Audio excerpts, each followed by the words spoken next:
Last time on Battle Angel Alita, Alita resolved her vendetta with the vicious cyborg Makaku, putting an end to his terrible existence. Returning to her life as a hunter-warrior and still living with Dr. Ito, Alita is prepared for a new chapter of her life in the scrapyard. That chapter begins here in Fight 8, The Boy Who Saw Blue Sky. Our chapter art this time definitely has a more hopeful vibe. It's colored in my edition, which helps make it feel warmer. Alita sits atop a windmill, looking out at the horizon with a smile on her face, as if seeing a brighter future. Our story leads right in with Alita staring up at the sky. She's on her back in an empty, run-down warehouse, it looks like, and she can't quite remember how she got there. She's dazed, but then this fellow appears and asks her what she's doing down there. He tries to help Alita up, but her metal cyborg body is actually pretty heavy, so the railing he's leaning on collapses when he tries to pull her up.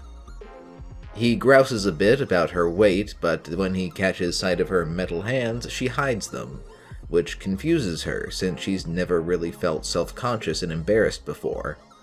The boy seems to know he's made her uncomfortable, so he throws himself back on the ground and remarks on the view, inviting her up to see the view from the roof with him.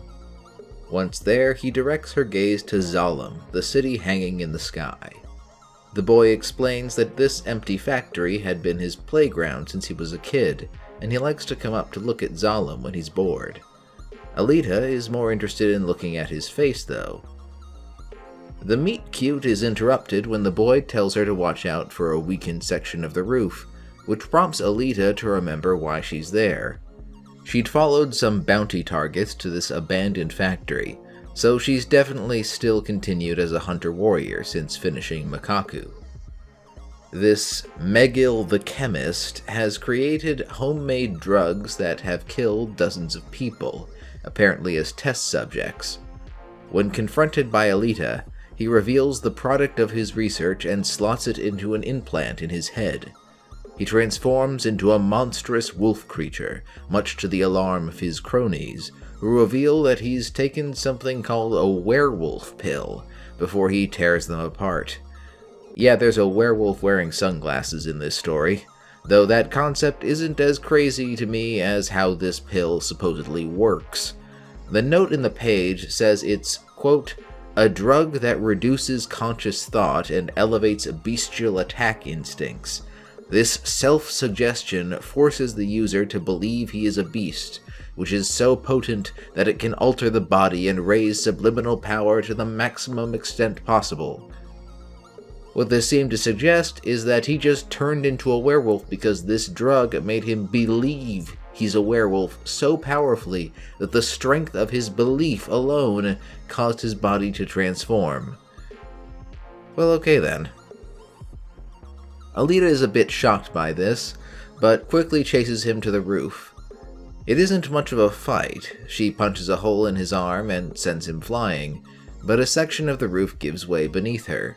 That's how she fell into the warehouse, hitting her head on a steel beam on the way down, and how the boy found her at the start of this chapter.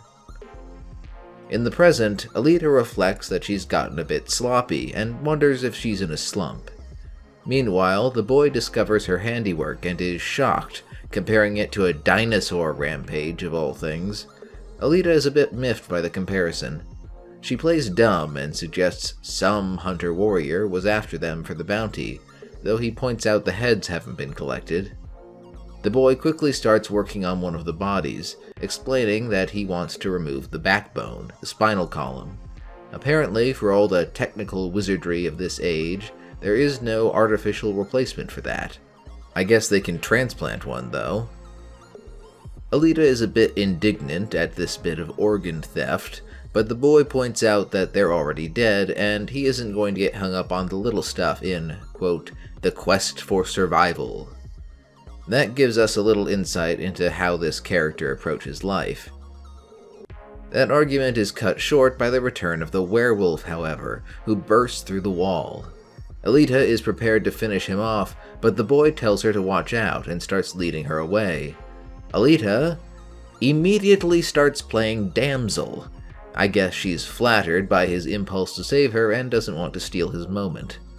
As they run away, she surreptitiously lashes out at the monster with a kick so forceful it crushes his face and knocks an eyeball loose. That seems to have killed it, though it's still standing. There's something foaming out of its ears, and I think it might be brains. The boy doesn't realize that and goes at it with a pipe. That knocks it down, and Alita lets him believe he did it, and even acts impressed. Finally, I get to stop calling this character Boy, as he introduces himself as Hugo. I'll note that the original English translation changed his name to Hugo, which is what the Battle Angel movie used. He says he likes her name, and they part, with Alita hoping to see him again, and giggling. This whole bit is displaying a very different side of Alita from what we've seen so far, namely that of a young girl having her first crush and feeling very self-conscious about her body for the first time. Her concerns about her body are a bit different from other people's, but what I'm getting at here is that she's concerned about how she's perceived by someone else, which never really came up before. It's a less confident side to Alita, but very humanizing and, well, cute. As for Hugo, let's finish the chapter before I talk about him, because there is a bit more left. Somewhere in the scrapyard, a pair of masked hustlers are offering oiling and waxing to passing cyborgs. They get a customer, but it quickly becomes apparent what this scam is. He's electrocuted, paralyzed, and they quickly take out an axe. They steal his backbone, but leave him alive, somehow.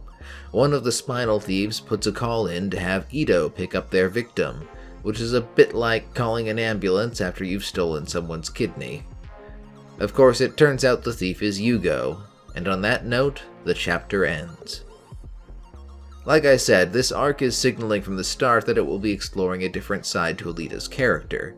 The action in this chapter is sort of just used to showcase how differently Alita is behaving with this new side of her coming to the front, though it's still very well drawn, even improving over some action in the first arc. She's still the most badass person in the room, but that isn't the focus. Meanwhile, her crush Hugo is clearly a complicated young man. He doesn't hesitate to try and defend a girl he just met from a monster, but he's also luring innocent victims into alleys and stealing their spines. He doesn't want to kill anyone, but he doesn't mind hurting someone to assure his own survival. It's clear he's going to get Alita into some trouble.